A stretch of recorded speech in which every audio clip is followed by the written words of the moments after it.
Leonardo Oliveira, César Cidade Dias. O Grêmio tem um novo titular, não vou utilizar a camisa 9, mas um novo centroavante, ou melhor, um parceiro para Diego Costa, para alternativa durante os jogos, ou até mesmo para revezamento? O Grêmio tem um novo titular. Eu cravaria que o Grêmio tem um novo titular. Por quê? Eu tô contigo nessa. Embora o Diego Costa seja um cara importante, e o Diego Costa antes da lesão, não podemos nos esquecer disso.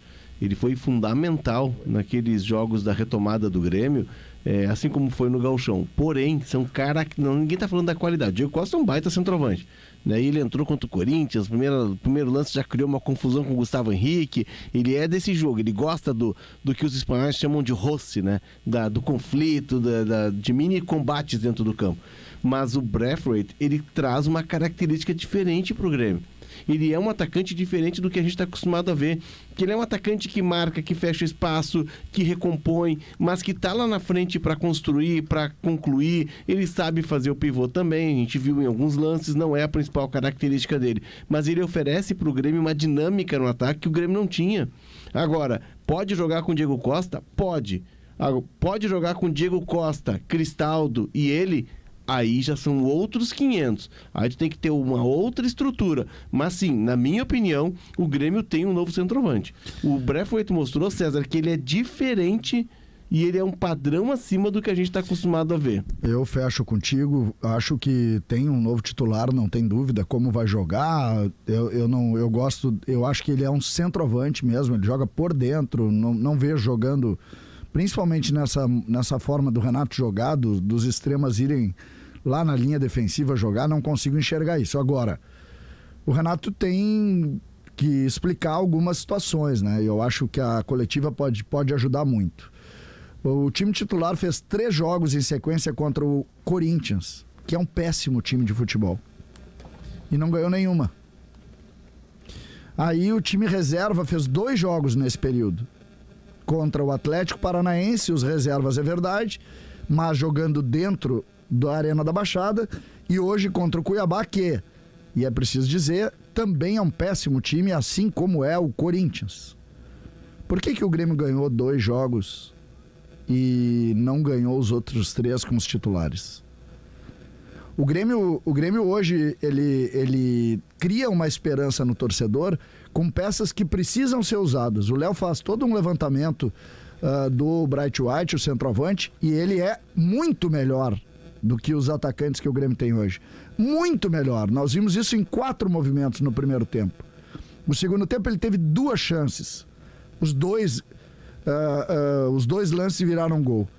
E o Monsalve, que de alguma maneira foi apagado em alguns pontos do jogo, ele brilhou de tal maneira que não se permite que ele não jogue. Um jogador que faz a jogada que ele fez é o craque do lampejo, é o jogador da diferença. E quando tu tem um jogador desse quilate, o que tu faz? Tu deixa ele em campo para que ele brilhe. Contra o Atlético Paranaense, quem ganhou o jogo? Monsalve. Hoje, quando o jogo engrossou, Léo, o jogo engrossou, né? O Grêmio fez um primeiro tempo ao natural e o segundo tempo o Grêmio estava mais para perder do que para ganhar, né? No momento em que o Cuiabá levava vantagem física sobre o Grêmio. Física, né? A gente pedia a saída do PP e tal. Aí eles batem um lateral para ele no meio de 3 jogadores. A bola termina, a jogada quando sai do pé dele, ela tá na linha da pequena área e ele tá deslocando de pé direito pro Braithwaite fazer o gol ali que levaria o Grêmio à vantagem de novo. Ou seja, o Renato precisa a partir de agora entender esses jogadores, e eu pego os 2 como exemplo. Se a gente quiser citar o Gustavo Martins, como é que o Gustavo Martins não joga no lugar do Rodrigo ali? Como é que ele não joga? Por que ele não joga? Não tem cabimento. Aí tu começa a entender algumas das dificuldades do Grêmio, por que o Grêmio não tá resolvendo. O Monsalve não jogar e o Pavon jogar é difícil de explicar. Tem um passo 2, é difícil, César, de explicar. Tem um passo 2 que o Renato precisa dar, tá? Que é o passo de, depois de estabilizar o time e conter aquela sangria defensiva do Grêmio, o Renato consegue equilibrar o time no 3-4-3, tá? Com 3 zagueiros. Porém, esse é um esquema que funcionou muito bem pelas características dos jogadores do Grêmio na reação. O Grêmio precisa propor jogo. O Grêmio tem dificuldade quando o Grêmio tem a bola para construir. E agora o Renato, a partir de hoje, ficou muito claro que o Renato tem alternativas para alterar esse cenário. Ele tem o Monsalve, ele tem o Braithwaite, está tendo a volta do Diego Costa. Então, assim, o Grêmio começa a ter alternativas para mudar a sua forma de jogar. Hoje o Grêmio foi muito reativo, foi muito eficiente e teve o lance de desequilíbrio do Monsalve no momento de dificuldade do jogo.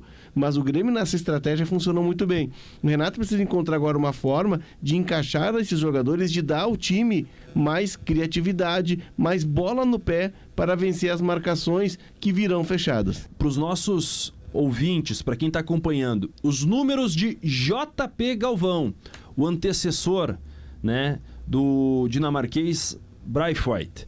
Quantos gols ele fez? JP Galvão fez 3 gols com a camisa do Grêmio em 45 jogos. 3 gols em 45 jogos, tá certo? Nem todos os jogos foram completos, mas isso dá 1 gol a cada 15 partidas. Perfeitamente. E o dinamarquês? O dinamarquês tem 1 jogo, menos de 90 minutos em campo e 2 gols marcados. O detalhe é que os 3 gols do JP Galvão foram marcados no campeonato estadual, no Gauchão de 2024. É importante, né? Eu tô recebendo muitas mensagens aqui, mandar um abraço pro Juliano Ferreira, meu querido amigo Juliano, que está feliz com o resultado do Grêmio e com a ideia, e eu acho que esse é o ponto mais legal do que está acontecendo, né? Quando a gente estava em dificuldade, nos momentos que estava em dificuldade, que a gente não via uma luz no fim do túnel, tinha uma sensação de, precisamos de opção, né? E era mais ou menos isso que o Juliano estava mandando na mensagem que ele me mandou. O Grêmio, ele hoje tem um número de opções que dá uma sensação de que aquele medo absurdo que o gremista vivia, ele tá começando a ficar no passado, o Grêmio tá começando a escapar. Esses números que o Arruda colocou são números que dão uma ideia de que a coisa tá começando a sair. Sabe que tem um ponto que me chama a atenção justamente nessa linha. O Grêmio fez alguns pontos agora e a gente não tem como não comparar com 2021. O Grêmio foi ao mercado, por exemplo, agora, antes do que em 2021, muito mais, né? Contratou muito mais. Foram 8 jogadores, se a gente parar para pensar, contando o Edenilson, o Rafael Cabral, e são jogadores de qualidade. Podem, por exemplo, o Edenilson e o Rafael Cabral não estarem nos melhores momentos da sua carreira. O próprio Rodrigo Caio, que talvez tenha sido o que menos jogou até o presente momento, até pela condição física dele, mas o Grêmio foi e insistiu, por exemplo, em alguns jogadores que não descobriu agora. O próprio Léo falava do interesse do Grêmio em janeiro, no Braithwaite.